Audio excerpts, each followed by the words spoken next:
صحیح بخاری کے اندر موجود ہے، عبداللہ ابن مسعود کہتے ہیں کہ ہم نے نبی صلی اللہ علیہ وآلہ وسلم کے ساتھ کئی بار اس حال میں کھانا کھایا ہے کہ جو ہم لقمہ پکڑ رہے ہوتے تھے وہ لقمہ اللہ کی تسبیح بیان کر رہا ہوتا تھا اور ہم اس کو سن بھی رہے ہوتے تھے، لیکن یہ سارے معاملات نبی کی دنیا میں موجودگی کے وقت ظاہر ہوتے ہیں، چونکہ نبی کو تو اللہ نے منوانا ہوتا ہے، بعد میں کسی بزرگ کو منوانا نہیں ہوتا، منوانا صرف پیغمبر کو ہوتا ہے۔ اس لیے جو پیغمبر کے ساتھی ہوتے ہیں نا، ان کا ایمان بہت بڑے لیول کا اللہ تعالیٰ کر دیتا ہے، ان کو یہ فزیکل چیزیں معجزات کی شکل میں دکھاتا ہے،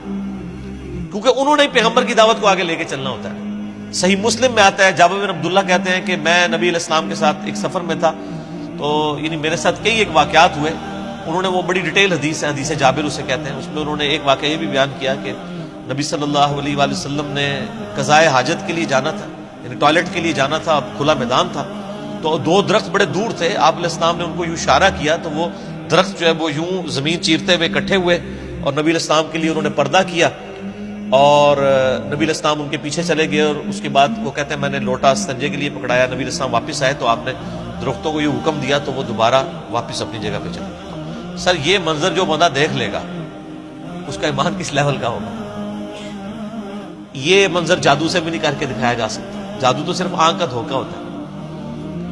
تو اس طرح کے فزیکل چیزیں صحابہ کرام نے، پھر بخاری مسلم میں آتا ہے کہ نبی صلی اللہ علیہ وآلہ وسلم صلح حدیبیہ کے موقع پر صحابہ کہتے ہیں پانی نہیں تھا، ہم نے ایک پیالہ ہی تھا بس پانی کا بچا ہوا، حضور صلی اللہ علیہ وسلم کو دیا، آپ صلی اللہ علیہ وآلہ وسلم نے اپنی مبارک انگلیاں اس میں داخل کی اور اس سے پانی کے چشمے جاری ہو گئے۔ اور بخاری مسلم دونوں میں الفاظ ہیں، جابر بن عبداللہ کہتے ہیں کہ ہم اس وقت تقریباً 1500 لوگ تھے جنہوں نے وہ پانی پیا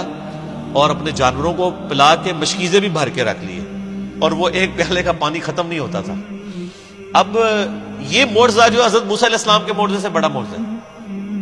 یعنی حضرت موسیٰ علیہ السلام نے تو عصا پتھر پہ مارا تھا، پتھر سے تو چشمے ویسے بھی نکلتے ہیں، لیکن گوشت میں سے پانی کا نکلنا یہ بہت بڑا معجزہ تھا۔ یہی وجہ ہے کہ صحابہ کرام کا ایمان بہت بڑے لیول کا تھا۔ اسی لیے آپ دیکھیں کہ آپ علیہ السلام کی وفات کے بعد اگرچہ کئی قبائل مرتد ہوئے ہیں، لیکن صحابہ کرام کی جو ڈٹرمنیشن کا لیول تھا وہ بہت ہائی تھا۔ ان کو یہ پتا تھا کہ یہ اللہ کے پیغمبر ہیں اور ہمیں یہ جو پروفیسی دے کے گئے ہیں نا کہ رومن اور پرشین امپائر گریں گی تو یہ گر جائیں گے۔ اس وقت یہ نے سوچا تھا اتنی بڑی سپر پاورز اور عرب کی ایک قوم جس کے پاس نہ کوئی لیٹسٹ اسلحہ موجود ہے،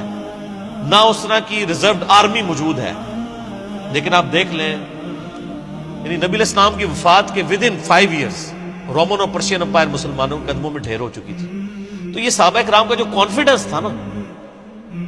یہ اصل میں ان کو لڑواتا تھا۔ اس کانفیڈنس کے آگے پھر کوئی دنیا کی سپر پاور ٹھہر نہیں سکتی تھی۔ جب خالد بن ولید کو بھیجا ہے سیدنا ابوبکر صدیق رضی اللہ تعالیٰ عنہ نے، جنگ یرموک میں بھی ان کے بہت بڑا کردار تھا، اس سے پہلے پرشین امپائر کی جو بڑی بڑی فتوحات ہوئی ہیں، قادسیہ میں تو سیدنا سعد بن ابی وقاص گئے تھے، لیکن اس سے پہلے جو عراق پورا فتح کیا ہے خالد بن ولید نے، تو وہ مطلب اپنے مخالفین کو خط لکھتے تھے اور اس میں خط میں صرف ایک جملہ لکھتے تھے کہ تم سے وہ قوم لڑنے آ رہی ہے کہ جتنا تم اپنی زندگی سے محبت کرتے ہو نا، اس سے بڑھ کے وہ اپنی موت کو عزیز رکھتے ہیں، کیونکہ شہید ہو کے جنت میں، نبیوں کا پڑوس۔ سر جو بندہ جان ہتھیلی پہ اس لیے رکھ کے نکل رہا ہو کہ میں نے مرنا ہے، باقی لوگ تو جنگ میں لڑنے آ رہے ہوتے ہیں جیتنے کے لیے اور اپنی جان بچانے کے لیے، اور یہاں پہ وہ کہہ رہے ہیں ہم نے مرنا ہے، تو سر وہ پھر جا کے رومن اور پرشین امپائر دے گاٹے ہی فٹ ہوں گے نا، ایسے لوگ تو ہوئے ہیں۔ پھر آپ دیکھیں تو اس کے لیے آپ عمر سیریز دیکھیں، عمر سیریز کے اندر انہوں نے یہ چیز فلمات دی، قطر والے اور حق ادا کیا، تو اردو ڈبنگ کے ساتھ بھی اس کی آلموسٹ 15 ایک ساتھ تقریباً آ چکی ہیں، سب ٹائٹل کے ساتھ مکمل آ چکی ہیں، عربی والی اور انگلش سب ٹائٹل والی پہلے موجود ہے۔ عمر سیریز کا تعارف میں نے 40 منٹ میں کروایا ہے، وہ آپ ایک دفعہ یوٹیوب پہ ضرور لکھیں عمر سیریز ان اردو، پھر آپ کو پتہ چلے کہ کتنا بڑا کارنامہ کیا انہوں نے۔ تو اللہ تعالیٰ فرما رہے کہ جو ستارے ہیں اور درخت ہیں یہ بھی اللہ کو سجدہ کرتے ہیں، ہر چیز اللہ کی تسبیح بیان کر رہی ہے۔